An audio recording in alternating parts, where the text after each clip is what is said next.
Good Thursday morning. Thank you for joining us on Kare 11 News Now. I'm Megan McPherson.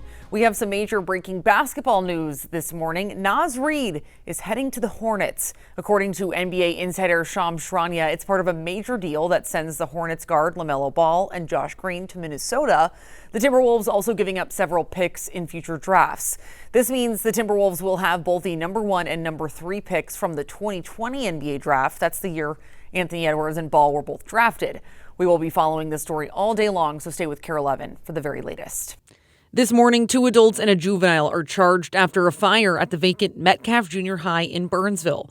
Police say they noticed broken windows and smoke coming from the building last night and people running inside. Those 3 people were arrested about 30 minutes later. Burnsville police say there is now extensive damage inside the building, and the state fire marshal is investigating how the fire started and the possibility of arson charges. And this morning, we're expecting to learn more about a murder case in downtown Fargo from last summer. The 22-year-old suspect was arrested in Minneapolis in just the last 24 hours. We're not naming him since he hasn't been charged yet. He's accused of shooting and killing 19-year-old Azim Holmes, as well as 2 others who survived. Today, the man accused of firing at deputies during an hours-long standoff in Minneapolis will head to the Department of Corrections for a hearing. A department spokesperson tells us the hearing will go over whether or not Tyler O'Brien violated the conditions of his prison release. This is video from that scene earlier this month. Charging documents say O'Brien fired 15 to 20 shots through windows and doors as deputies tried to serve a felony warrant. A 3-year-old was also in his apartment when the first shots were fired. And we now know when admitted assassin Vance Boelter will be sentenced in federal court. A judge setting the date for July 23rd. Earlier this month, he pleaded guilty to 6 charges tied to last year's lawmaker shootings. As part of his plea deal, he will not face the death penalty. Instead, federal prosecutors want Boelter to serve 2 consecutive life sentences plus 40 years. Now, as for the state charges, Minnesota will pursue 8 felony charges, including first-degree murder. President Trump pausing a bipartisan congressional win aimed at making housing more affordable as he tries to force Republicans to get behind an election overhaul bill that requires proof of citizenship. All this as the president looks ahead to America's 250th birthday with a rally at the Great American State Fair. NBC's Alice Barr has the latest from Washington. Hi there. President Trump has repeatedly said he doesn't want anything to get through on Capitol Hill until the SAVE Act is law. On Wednesday, he put that to the test while testing some patience among Republicans in Congress. Overnight, the kickoff to the Great American State Fair, a 2-week celebration on the National Mall for the nation's 250th anniversary that President Trump began by touting his policies. We have the largest economy on earth. We have the strongest military on earth. A military band performed after several musicians canceled over concerns the event would be politicized. That followed a Capitol Hill clash when President Trump abruptly canceled signing a bipartisan bill to make housing more affordable by restricting big investors and loosening building regulations. The president pressuring Republicans to pass the SAVE Act first, an election overhaul that requires voter ID. What he said is that the Save America Act is exponentially more important than the housing bill.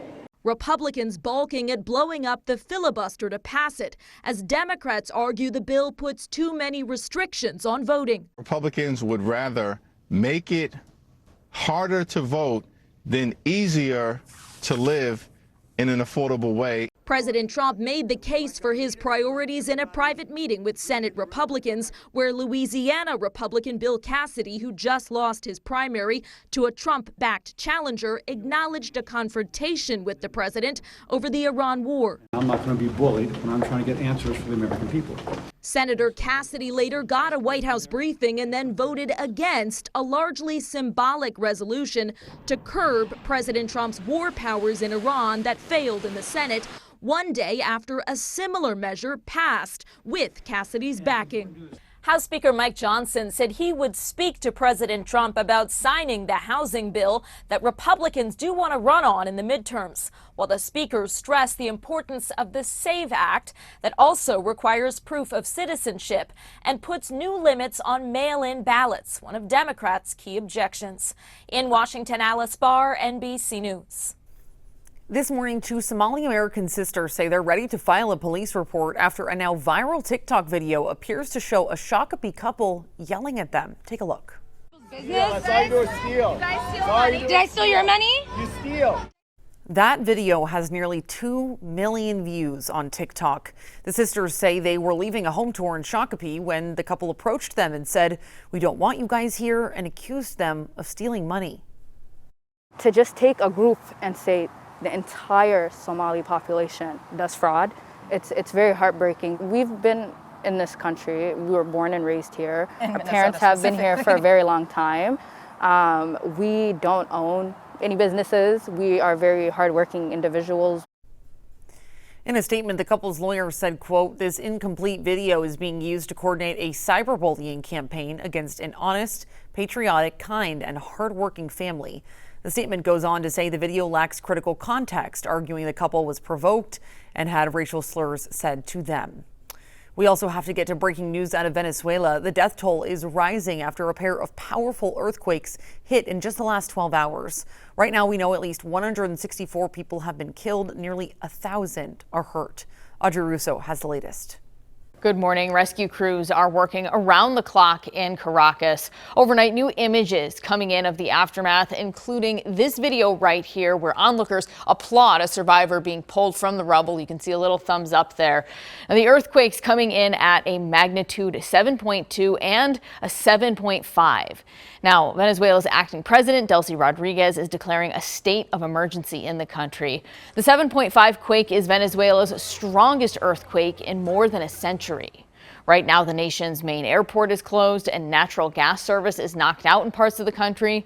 A journalist in Caracas says this is only the beginning of what's expected to be an overwhelming crisis. It's actually becoming a sad hour for Venezuela. It's actually becoming a really sad moment, and I suspect that the next days are going to be really overwhelming for all Venezuelans. Secretary of State Marco Rubio is announcing that the U.S. is immediately deploying search and rescue teams, medical aid, and humanitarian assistance to Venezuela.